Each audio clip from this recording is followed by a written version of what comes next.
Assalamualaikum warahmatullahi wabarakatuh. Innal hamdalillah nahmaduhu wa nasta'inuhu wa nastaghfiruh wa na'udzu billahi min shururi anfusina wa min sayyiati a'malina.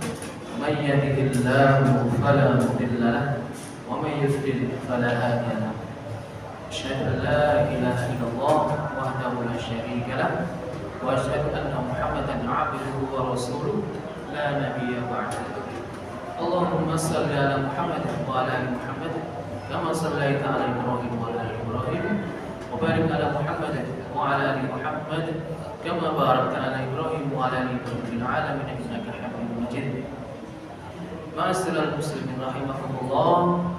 Pertama-tama dan yang paling utama adalah kita panjatkan puji syukur kehadirat Allah Subhanahu wa taala yang mana sampai dengan hari ini, sampai dengan detik ini kita masih diberikan nikmat karunia yang begitu luar biasa sekali, yaitu nikmat sehat. Dan masih banyak nikmat-nikmat yang lain yang diberikan oleh Allah Subhanahu wa taala pada kita semua. Namun jika kita menghitung-hitung nikmat Allah, wa in ta'uddu ni'matallahi la tuhsuha. Jika kita menghitung-hitung nikmat Allah, pasti tidak akan mampu untuk itu. Salawat dan salam kita haturkan kepada junjungan kita, suri tauladan kita, Nabiullah Muhammad sallallahu alaihi wasallam. Semoga kelak di akhirat nanti yang pertama kita bisa bertemu dengan beliau. Yang kedua, kita mendapatkan syafaatnya beliau, dan yang ketiga akhirnya kita dimasukkan ke dalam surganya Allah bersama-sama dengan beliau. Amin ya rabbal alamin. Bapak Ibu yang dirahmati oleh Allah, Allah Subhanahu wa taala berfirman dalam Al-Qur'an surat Al-Hujurat ayat yang ke-13, A'udzubillahi minasyaitonir rajim. Inna akramakum indallahi atqakum innallaha alimun khabir. Sesungguhnya yang paling mulia di antara kamu di sisi Allah ialah orang yang paling bertakwa. Sungguh Allah Maha mengetahui dan Maha teliti. Bapak Ibu yang dirahmati oleh Allah, manusia adalah makhluk sosial. Makhluk sosial yang tidak bisa hidup sendiri seperti kita ini.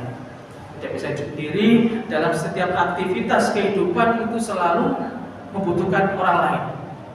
Oleh karena itu diperlukan kehidupan yang harmonis, bahagia, saling tolong menolong, saling bantu membantu dalam memudahkan urusan orang lain.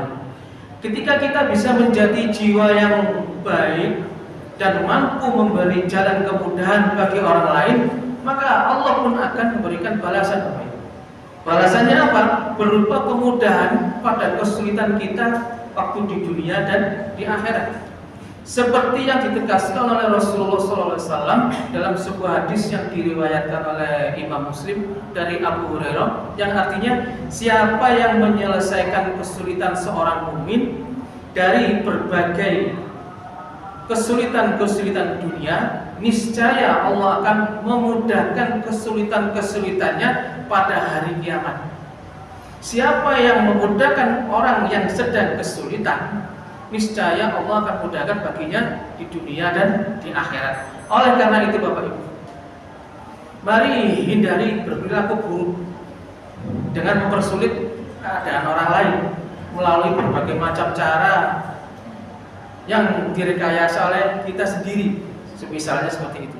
Apalagi kita memanfaatkan kesulitan orang lain demi keuntungan kita, demi keuntungan diri sendiri.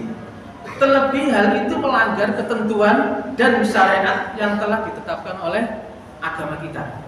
Jadi mari kita berikan hak-hak yang memang itu menjadi hak milik orang lain dengan menjauhi sikap senang mengambil keuntungan dari orang lain. Jadi selanjutnya kita harus menjadi orang yang mampu memberi manfaat kepada orang lain, Bapak Ibu. Bukan orang yang memanfaatkan orang lain untuk kepentingan kita. Rasulullah SAW bersabda, khairun nasi anfa'uhum linas. Ini sabda Rasul yang familiar ditinggalkan semua jamaah. Yang artinya sebaik-baik orang adalah yang dapat memberi manfaat pada sesama. terkait dengan saling tolong menolong ini, Allah Subhanahu wa taala telah mengingatkan kepada kita untuk saling tolong menolong ini dalam hal kebaikan. Dan bisa meningkatkan ketakwaan kita kepada Allah Subhanahu wa taala. Kita dilarang untuk saling membantu dalam hal keburukan. Misalnya manipulasi, terus bujui, terus mencuri. Akhirnya menghantarkan kita kepada ini dosa. Oleh karena itu, semisalnya ada seseorang yang memiliki keperluan kepada kita, jadi kalau bisa ya dibantu, maka bantulah dengan tidak menyulitkannya, dan gunakan cara-cara yang baik. Jadi mari kita budayakan membantu masalah yang dihadapi orang lain itu dengan prinsip kalau bisa dipermudah, jangan dipersulit. Nah, ini yang sulit Bapak Ibu. Soalnya sekarang lagi viral, mempersulit dahulu baru dipermudah.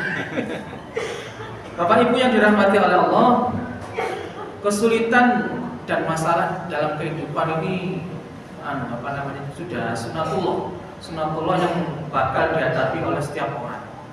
Masalah yang kita hadapi ini jangan sampai mematahkan semangat hidup kita. Allah Subhanahu wa taala menegaskan bahwa Ia tidak akan memberikan beban kepada manusia kecuali manusia itu bisa menyelesaikannya. Dengan menyelesaikan masalah ini kita hadapi, kita akan menemukan pelajaran, Bapak Ibu. Menemukan pelajaran atau hikmah yang bisa kita gunakan untuk menghadapi masalah-masalah di lain hari. Karena apa? Masalah itu urus saja, guys. Tidak ada hentinya. Jadi kuncinya jangan sampai kita ini jangan lari dari permasalahan, karena bisa jadi kita akan mendapati masalah yang lebih besar yang kita hadapi nanti. Jadi mari kita berikhtiar menyelesaikan masalah dan selanjutnya bertawakal pada Allah Subhanahu wa taala. Semoga dalam bulan suci Ramadan ini Allah Subhanahu wa taala memberikan kekuatan kepada kita untuk tidak terbebani oleh masalah-masalah kita. Namun kita diberi jalan untuk menyelesaikan masalah itu sendiri. Mungkin itu yang bisa kami sampaikan, karena ini kultum, jadi yang tidak bisa lama-lama. Kurang lebihnya mohon maaf. Assalamualaikum warahmatullahi wabarakatuh. Waalaikumsalam.